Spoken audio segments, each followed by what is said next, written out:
Right, so what I want to talk about in this video is the concept of tikanga. So, tikanga is a concept of New Zealand law as officially, like the New Zealand Supreme Court says that tikanga is law. People in New Zealand don't often tend to understand what tikanga actually is as parlance, as dialogue. So, Te Reo Māori is the language of New Zealand. It's an official language of New Zealand. But Te Reo Māori is not actually any one Māori dialect. It is not a dialect of any of the one peoples, tribal peoples of New Zealand.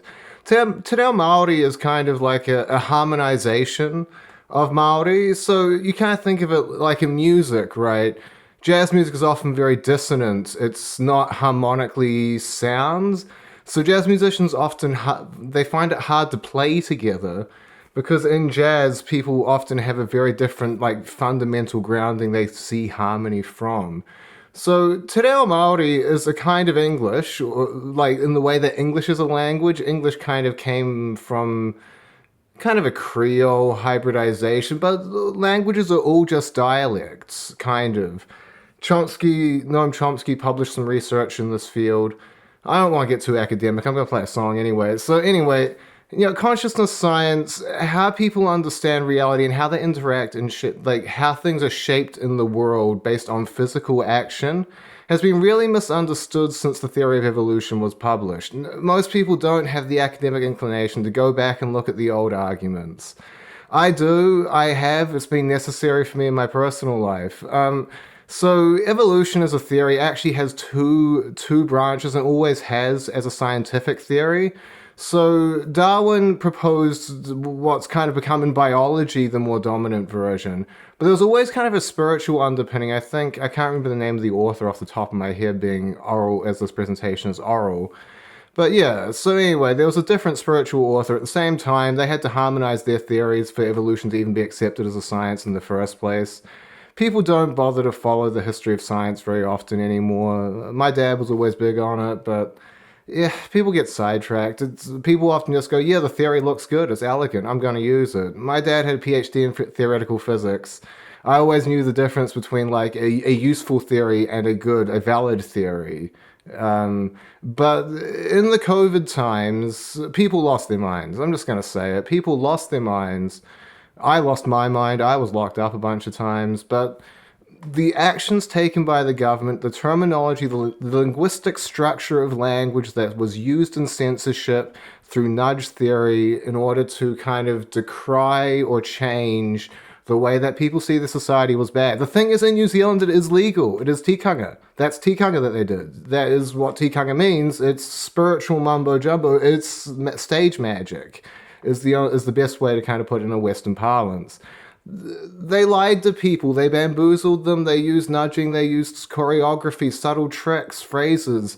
They tried to program people. Programming people doesn't work. It never has, and it never will. That's what tyranny is. People rebel against tyranny when states try to program them too hard. Social engineering is, in my mind at least, evil. Like, social theorizing is what we do in the academy. That's what economics, political science, these are social theorizing sciences. They're not social engineering sciences.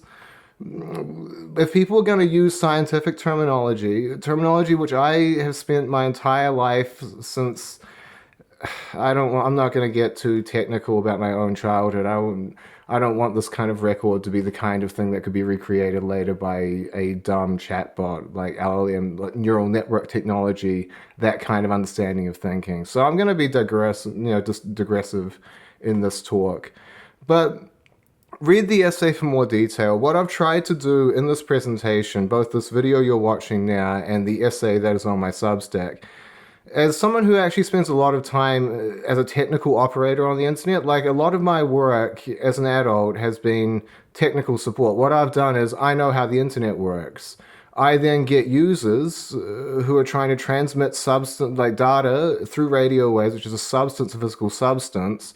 I then use my scientific understanding to try and get them to understand what their user goal is and how the technology they have in front of them, how that can achieve their user goal. So I have to use I have to code switch all the time. I have to understand what languages they know, basic languages like English, French, like what is their dominant framework of understanding. Larry Sanger, in his 9 Theses on Wikipedia, he suggests quite prominently that Wikipedia should kind of go with maybe a bunch of different major language groupings so that those of us who try to understand the flows of information could kind of have a better framework to understand what people are talking about when they're talking about regulating and putting laws on the internet. There are already laws for internet communication. All laws which currently apply to mail communications obviously apply to internet communications. In my mind, technically, there's no difference. Like, it's private sender mail, basically. You're trying to send things as best as you can with technical compliance standards, not doing things which will annoy other people trying to do things in the world, physical things. You're trying your best not to interfere with other people's actions. It's a very liberal philosophy that, the internet is just kind of a liberal idea. I don't think it could have come about in another way as a system theory for communications transfer. So political actors have increasingly become deluded and naive, I think, about how the internet works, what people do with the internet, what artists do with the internet, and what monopolists and people who want to make money. I'm an artist, I don't really want to make money. What monopolists, capitalists, what people who want capital gains do with the internet.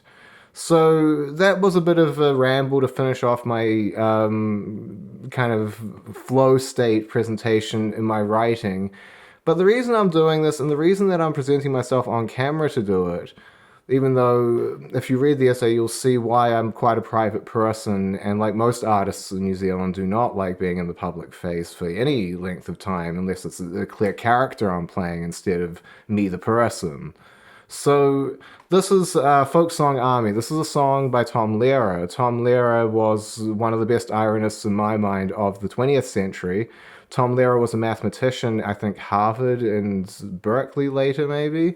Tom Lehrer was a mathematician, but also he was a very funny kind of jazz, cantor Yiddish style Broadway timpanelli songwriter. So this is called Folk Song Army. He died last year, but he put his songs and his sheet music in the public domain for some songs. This one had sheet music, but he's an ironist, he's a jazz musician. You can't really read the sheet music to learn Tom Lehrer's music. You have to listen to him play it and how he phrases his storytelling. So this is my best rendition.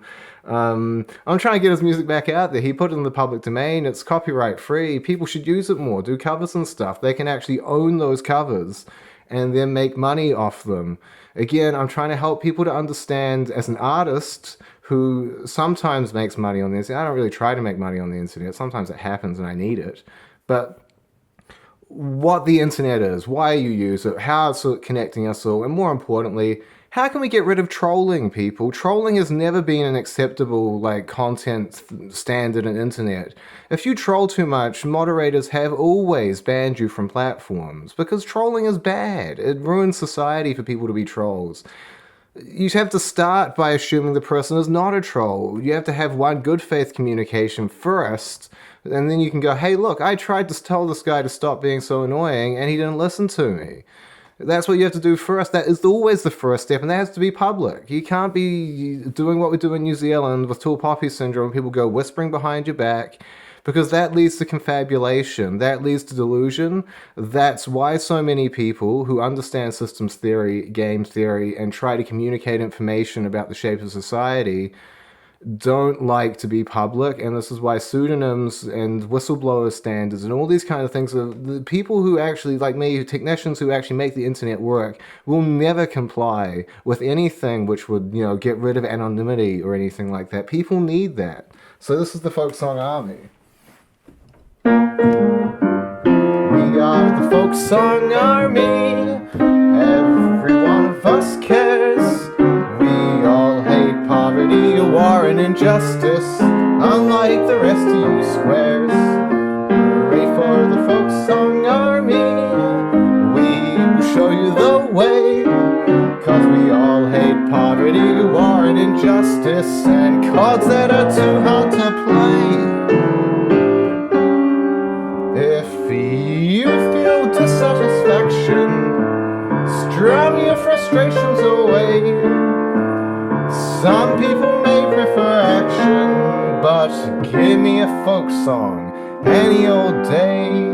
The tune don't have to be clever, and it don't matter if you put a couple extra syllables into a line. It sounds more ethnic if it ain't good English, and it don't even got a rhyme.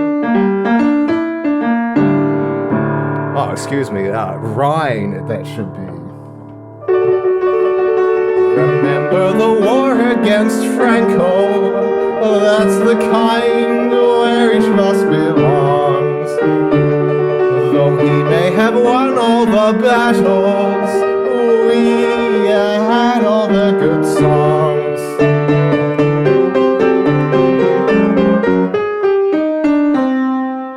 Yeah, so join the folk song army.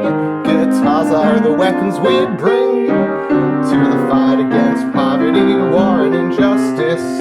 Ready, aim, sing.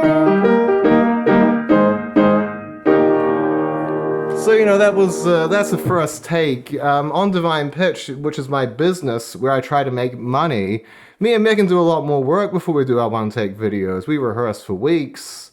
So, you know, like, we're not really trying to make too much money from Divine Pitch. You know, I'm a technician. I try to make money doing real work in the real world that people actually need done. I was an essential worker during COVID. I was working at the IRD as an essential worker doing customer service. So it's like, people don't often understand what artists do in society, why they should value them, but also what money is. It's a currency. It's not what value is. Money isn't really even a store of currency. It's just currency itself is money. Like, we trade information. As someone who's like an internet person, I always just kind of think information. You know, the money sometimes is needed to get people to give you information because, you know, people need to make a living, but it's all very complicated stuff. I'm not sure how long this went, but I hope I managed to keep it under 10 minutes. Trying to go live, and I'm a filmmaker. I'm very inspired by Chris Knox, personally, as a technician, and like what a good way to make art is. The ethics of art in New Zealand have been a very complicated and long story, and if you look at the history of it, it's mostly thieving people from foreign nations who are not born on the soil, are not tangata whenua in that sense that they were born on the soil and live on the soil, come here, promise a big idea, and then they steal our money, our time, our resources, and then they tell us that we can't sue them because of some foreign weird thing. In my case, like, I have a song, No, which had over 100,000 streams on Spotify, so it did very well.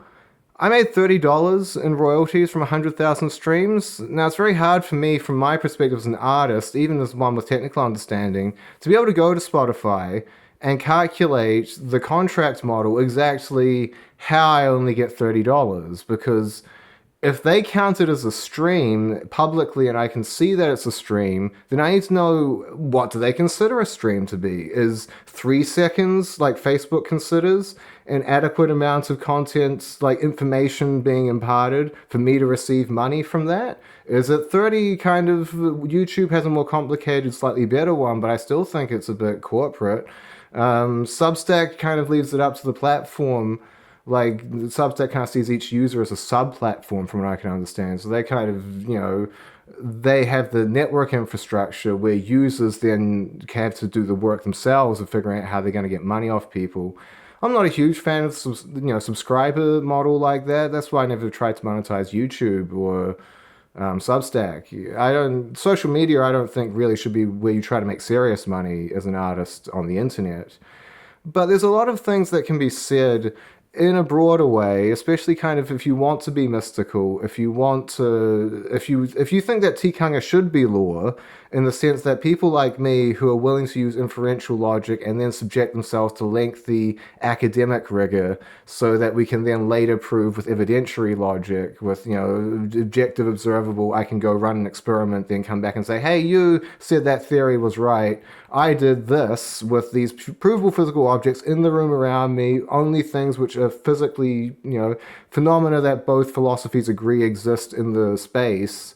I proved that with these things, so you're wrong. People who think like me and make technicians who make the world work must have good compliance standards, and will never tolerate compliance standards which are based on abstract things which we had to spend our cognitive bandwidth. Knowledge workers are the workers of the 21st century, so what people who engage in work for income do in the 21st century to make money is knowledge work, information storage, retention, basically what people think poorly that LLMs will be able to do instead.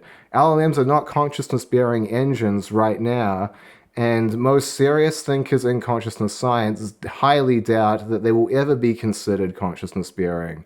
We need consciousness-bearing engines in that kind of abstract systems theory sense. Human beings, real things with the wetware, software, hardware, people with bodies. So, and that's what tangata whenua actually means, from my understanding, from the South Island, in tikanga Māori. So, someone who is born on the soil, lives on the soil, and makes a contribution to the soil. Things of this nature are what let someone be a tangata whenua, or maybe try to claim that if they're going to be in a court of law and don't want to go to the time of getting a bunch of Western paperwork to prove something that way. So this is an interesting digression, but I'm not going to accept comments on this topic. To even come out and express as much of my personal understanding of what I do ethically as an artist from my personal perspective to create healthy, vibrant art that will make the world better, like me and Michael Amanda now called it fresh culture when we tried to pitch it to the government and they would not give us funding. Despite, we got our technician friends, we got to put a lot of serious work into all of our submissions to the government. But they don't understand the way we think. There's this North Island bias, Aotearoan bias. Aotearoa, by the way, the land of the long white cloud, in traditional Māori law has always been seen to refer to only the North Island and not Te Waka, not the South Island, Te Waipounamu, not where people like me grew up and live, and I still kind of consider myself in Wellington, and I was in Rongotai for a long time, still a member of that kind of thinking in New Zealand. People may not be aware that the South Island Independence page on Facebook used to have maybe over 100,000 at one point followers of deeply ironic and cynical New Zealand citizens who were sick and tired of the hypocrisy of modern life. The South Island is actually where most of the resource generation, energy, all this kind of stuff actually comes from in New Zealand. So the North Island has often been allowed to get away with these weird, hyperverbal, harmonized understandings of New Zealand society, but they're wrong. People in the South Island are more typically forthright in saying things like that. They are wrong, not saying they are mistaken, because often people who actually have to do hard work for a living don't have the time to be generous and kind in their dispensations of feedback. In my case, I've taken a lot of time out of a very busy point in my life right now, like my personal life, to actually try and conduct my research in a scientific manner in a way that people on the internet might understand, while also being forced to reveal perhaps too much of my own personal backstory than I would like as a public figure, because it seems the only way in the identitarian political scheme of the current world to actually promote intelligent discourse. So that's my thoughts on this matter. I've rambled, I've said I was going to finish 2 or 3 times, but if you follow the great orators of Māori tradition, they always do that. I mean, right now in Parliament, one of the big things in Select Committee is that the new Māori MP went over time in her commencement speech. So in tikanga, that's not a violation because the audience would have walked out on her. People would have thrown things at her. Like, if people felt she was taking up too much time, they would have made it clear. But Parliament is a bit more civilized, and so you're not supposed to go over your speaking time. I'm a private citizen on the internet. So if people want to see oral discourse in debate, then perhaps they should spend a lot more time thinking about the psychoacoustic phenomenon of sound, which is something sound engineers actually spend a lot of time discussing and learning about in university, and a lot less time thinking about the content of those sound transmissions, like the hearty nature of the words. If people are upset, we should accept that they're upset. But actually, there have always been standards from kind of a psychological understanding of how humans think, of when it's acceptable to break those standards. Movies do this all the time. There's been a long standard in movies for how loud we should make sounds in the cinema consistently over a period of 90 minutes to not damage the audience's hearing. And what's happened is the loudness wars all over again. So, yeah, if people want to engage in these discourses, think seriously about these problems.